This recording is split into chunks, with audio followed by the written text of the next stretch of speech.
Hi friends. Nifty analysis చూద్దాం friends. ఈ ఈ వీడియోలో 1 మినిట్ ఎంతవరకు వస్తదో అంతవరకు చెప్తాను ఫ్రెండ్స్. చూడండి ఫ్రెండ్స్.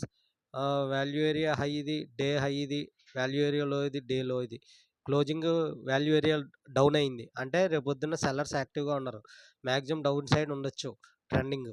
అంటే ఇక్కడ ఓపెన్ అయితే మాక్సిమము ఈ డేలో ఈ వాల్యూ ఏరియాలో ఇలా ఇక్కడ చూసి నేను ఆర్డర్ ఫ్లో చూసి నేను ట్రేడ్ చేసుకుంటాను. ఒకవేళ వాల్యూ ఏరియా మధ్యలో ఓపెన్ అయితే మట్టుకి నేను side ways to range bound market. ఒకవేళ ఇక్కడైతే మట్టుకి ఇక్కడ బయర్స్‌ని ట్రాప్ చేయడానికి ఫ్రెండ్స్, బయర్స్ టాప్ ఓపెన్ అయిపోయింది కదా! అందరూ బయర్స్ యాక్టివ్ అయిపోయిన తర్వాత వాళ్ళ స్టాప్ లాస్ అంతా తీసుకొని సెల్లింగ్ సైడ్‌కొచ్చేస్తది ఫ్రెండ్స్. Okay friends. ఇక్కడ అదే ఇక్కడ ఓపెన్ చేస్తే ఇక్కడ అందరూ ఇక్కడ స్టాప్ లాస్‌లు పెడతారు కదండీ! సెల్ చేసేవాళ్ళందరూ. ఓకే. వాళ్ళందరూ స్టాప్ లాస్ తీసుకొని మళ్ళీ రివర్స్